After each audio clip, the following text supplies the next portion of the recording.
Welcome, everybody, to Relatable Matters. My name is Berube, and I am obsessed with all things relationships, growth, leadership, and win-win possibilities. Each week, I'll bring you fun and realistic pro tips, knowledge, and hacks you can use for real to build genuine connections with those you care about. I teach you the tried and true secrets you can use to expand your self-awareness, boost your confidence, and live an inspired life of purpose. We'll share our stories, talk out the good, the bad, and the ugly thoughts, and get grounded and clear on who we are now so we remember our significance. Consider me your big sister with a sprinkle of mama bear vibes. Put on your comfy pants, grab a cup of cozy, and get ready to be encouraged and challenged as we relate together. Let's get started.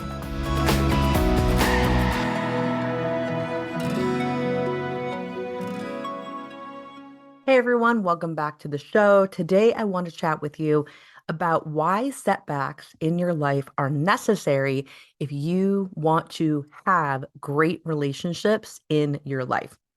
As you may be gathering by now, I am all about everything relatability, relationships, and what relatability comes down to is deepening and strengthening emotional connections. But that's not only about emotional connections between you and other people, it's also about the emotional connection that you have with yourself. Meaning, do you know yourself very, very well in this season of your life? And if you're listening to this episode, perhaps you have gone through setbacks in recent years, or maybe not so recent years, or you could, I hate to say it, might be anticipating a setback coming very soon.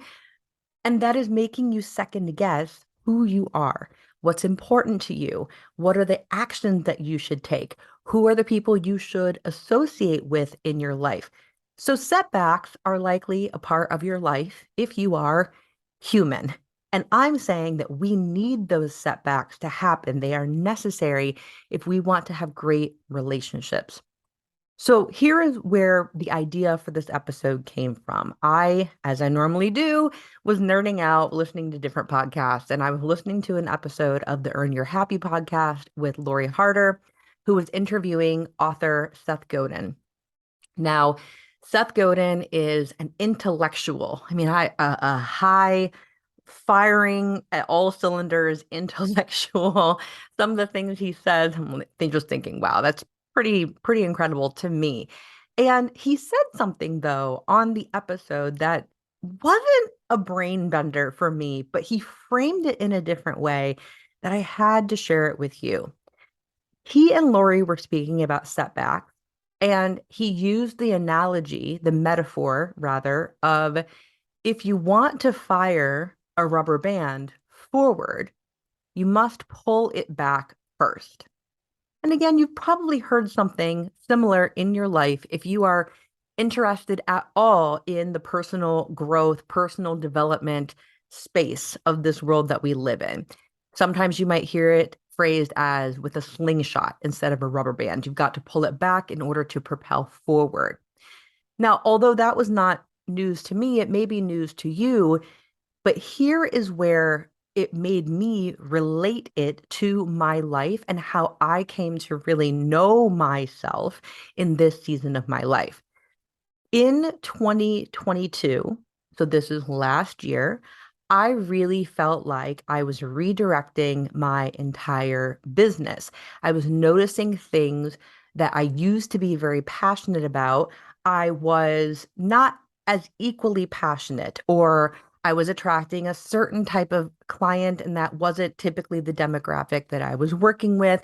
And it just didn't feel like it was lining up to who I was.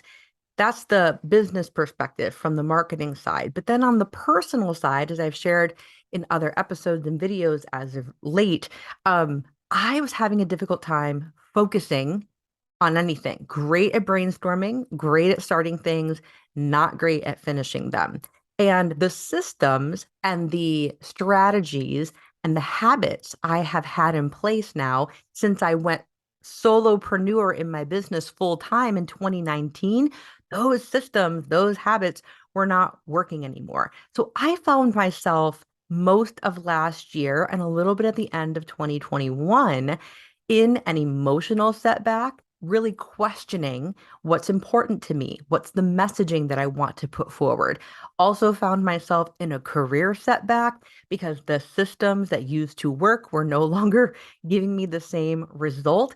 And it led to a lot of confusion and uncertainty and a lot of second guessing, a lot of moments of why do I feel like I'm being pulled backwards? Why do I feel like I'm regressing?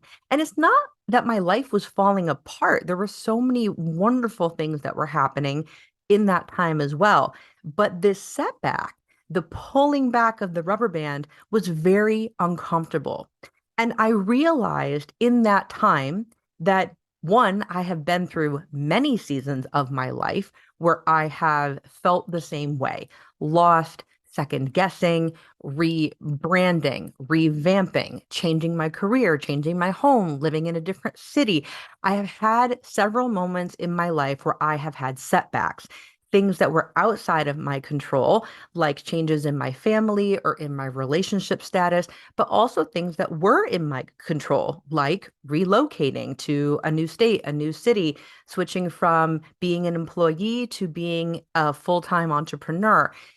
So, regardless of the setback, it generates that feeling of, am I going the wrong way? Am I going the wrong way? I feel like I'm regressing. Am I going the wrong way? And in each time of my life that that happened, I had a choice.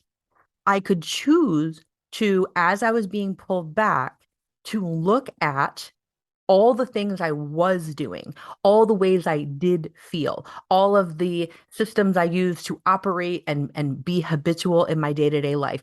I could have stood in those moments of confusion and second guessing and pined for and longed for a return to what was. And a lot of times I think we are all guilty of doing that.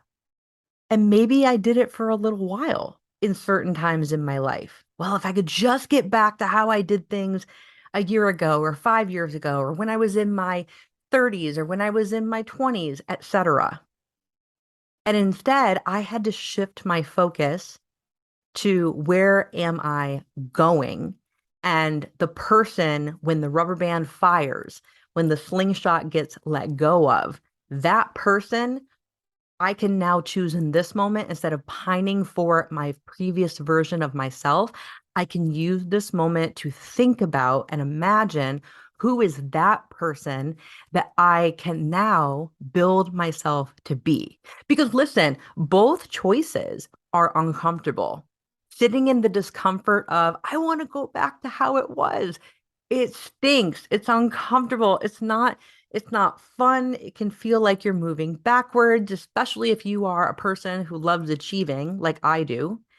Or you can use the moment of discomfort and face forward and say, okay, I can use this discomfort to say things are falling apart a little bit so I can put the pieces back together in a new way. So I can become and aspire to be the person that I'm meant to be in the future. Now, the emotional downside of looking forward is it's uncertain. It's uncertain. And if you are an impatient person, I'm patient in some ways, but I'm very impatient in a lot of ways. If you are an impatient person, it can feel like it's taking forever to make some sort of forward progress toward the person that you want to be, toward the goals you want to accomplish, toward the type of emotional connection that you want to have in a relationship or with your kids or whatever it else you are aiming to create in your life. But both choices are uncomfortable. And both choices are an indication that it is time for you to get clear all over again on what works best for you in your life in that moment so that you can get things done effectively. You can, for some of you, get things done efficiently too, if that's important to you. For some of you, so that you can get things done and feel passionate and creative and and in the moment also have all the areas of your life feel lit up again. But in that middle, when you're feeling that setback in the mud, it's uncomfortable. It's sticky. It's not going anywhere. You're in a sinkhole. You get to choose. Do you want to pine for the past and choose your misery and go back that way?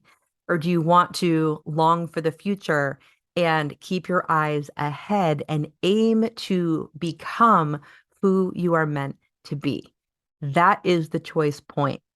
So I invite you to know this. If you are in a moment in your life where you feel stuck, or there is an area of your life where you feel behind, whether it be in your career or in your relationship status or in your finances, whatever it is, if you feel stuck, ask yourself, which way am I facing? And you can choose right now to move in the forward direction. If you could use some clarity in determining who am I looking to be in the forward direction, keep coming back to the show. This is what we do here. We have conversations about who are you now? Where do you want to go? Does it feel good? Does it feel aligned? Because if you're finding yourself in negative emotions, negative thought patterns, a lot of self-doubt, all those things are normal and you don't have to live there day in and day out. So keep coming back to the show. We'll keep expanding on our knowledge and learning these tools and tips and hacks together. That's all I have for today. Thank you so much for tuning in. Can't wait to see you again next time. And until next time, love always in always. Thanks for listening. I am sending you the biggest hug from over here. If you loved this episode and know someone who is just as nerdy about relationships and emotionally connecting with other people as I am, please send them on to me. Pass on this episode. It would just mean the world to me if you can help me get this cause and this message out to as many listeners as I can. So please, if you liked what you heard, I'd super appreciate it if you take 30 seconds and leave me a 5-star review on Apple Podcasts. Share this with your friends. And until next time, remember to love always in always, because being relatable matters.